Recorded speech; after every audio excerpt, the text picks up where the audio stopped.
What's up, Soul Family? This is episode 2 of Wednesday Wisdom, and today we're going to be talking about the mythology of Echo, Narcissus, and how to avoid the pitfalls of ego.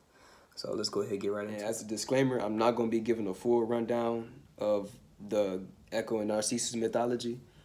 I'm going to give just my little decoding, but what I am going to do is I'm going to leave in the comments below the link to a video that I watched to learn more about the mythology. So y'all can go ahead and check that out after this if y'all want.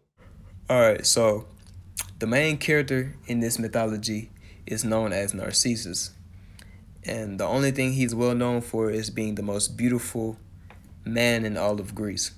He's also well known for turning down nymphs. And one day he had got cursed by a god because these other nymphs had prayed to this god that they smite him for rejecting them all. So this guy Narcissus went to a river and he saw his own reflection, and he got so infatuated with his reflection that he instantly fell in love with it, and he fell in love with his own image. And after a while of him looking at his reflection, he actually got lost in it, in the sense that that's all he cared about. That's all he noticed. He didn't take care of himself. He didn't bathe himself. He didn't move. He didn't eat. He didn't sleep. All he did was compliment, think about, and look into his own reflection without giving an honest look upon himself. This actually led to his death of starvation because he got stuck looking at his own image, his own reflection. Alright, so the decoded message of this is really just to not become infatuated with who you think you are. You know, we as humans think, oh yeah, I'm a mom, I have 2 kids, I work at such and such, I know so-and-so, I'm not funny, or, you know, I'm fat, or I'm skinny. And we think these things, and we think that we are these ideas or these concepts, and we become locked in to who we think we are. Because we really think, oh shit, like I'm a soccer mom or some shit, or I'm like, I'm a gamer, or I'm a priest, or like I'm a construction worker. Not knowing that these ideas are just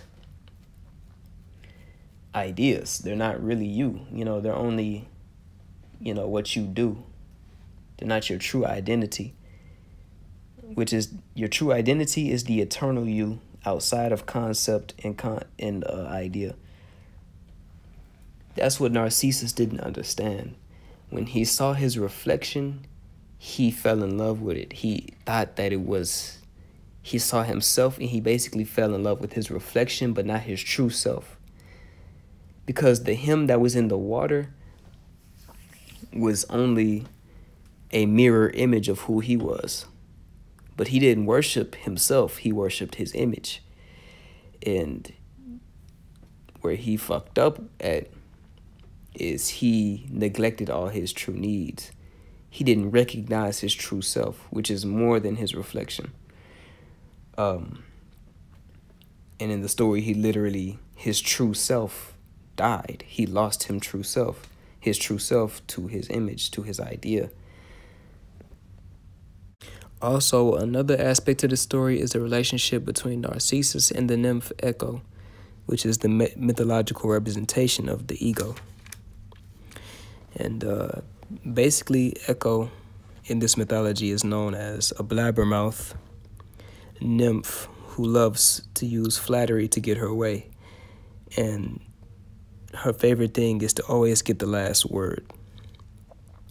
My little decoding on this mythological character is, if you let it, the ego will go on and on about any number of mundane, unimportant things. It also loves to narrate over your reality, such as, ooh, that was a beautiful tree, or damn, she got a fat booty. or things of that nature, and always wanting to get the last say on whatever you experience. And on a more complex level, the ego applies the same principle of storytelling to your subjective self. And your subjective self is just the you that you think is real, like who you think you are. But the way that the nymph echo, or your ego, narrates to your subjective self is your ego might say, I'm so fat, or I'm not confident enough, or damn, I'm the shit, or any number of crazy, infinite number of ways to say something about yourself, whether it be positive or negative. But the truth is, on a fundamental level, the way it works is, in these instances, the nymph echo or ego is taking your subjective experience of reality and echoing it back. It's echoing back what you believe to be true. It's basically only reflecting what you think is real or true, or what you believe about yourself in the external world. Moral of the story is, don't get too caught up in your illusionary self. And be careful with stories you tell yourself. One important thing to always remember is you are the captain of your ship. You know what I'm saying? And you're also the narrator of your story. You're the author of your book. So never let the story that's going on in your mind hinder you from where you want to go in life. And always remember, you could change the story that you tell yourself. And the last thing I wanted to show y'all is a little clip from Avatar: The Last Airbender, where Aang goes into the spiritual world, and he goes into his inner self. This is represented by the cave. He walks into a cave, and just like I said earlier in the video, caves represent the inner self or the hidden self. So basically, Aang goes into this cave, right? And he finds this centipede with 1,000 faces, like it's a shape-shifting centipede. This centipede actually represents the ego. And basically, what he was told before he got into the spiritual realm was to not react to Code the Face Stealer, or it'll steal your face. It'll steal your identity.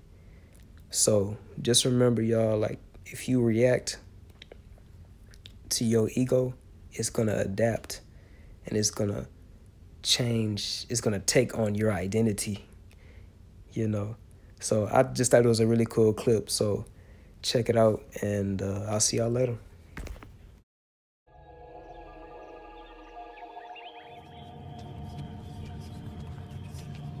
Hello? I'm looking for a spirit named Ko.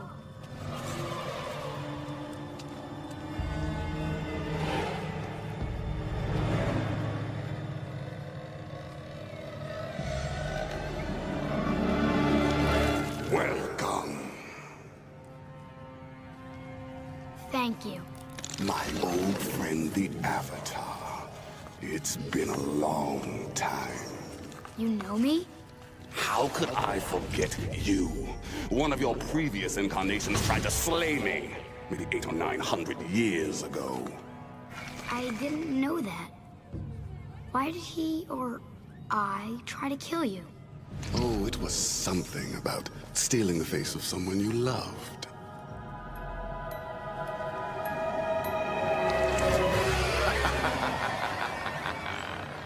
Of course, that's all behind us. Why should I hold a grudge against you for something in a past life? After all, you're a different person now.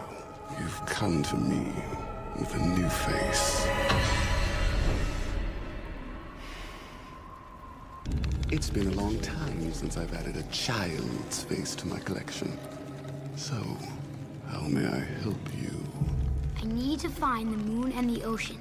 Their spirit names are Twi and La. Push and pull. And that has been the nature of the relationship for all time. Please, help me find them. An entire culture could be destroyed if I don't get their help. Oh, you think you need their help? Actually, it's quite the other way around. Someone is going to kill them! What do you mean? How can I find them and protect them? You've already met them, actually. Tui and La, your moon and ocean, have always circled each other in an eternal dance. They balance each other, push and pull, life and death, good and evil, yin and yang. The koi fish! I must be going now. We'll meet again.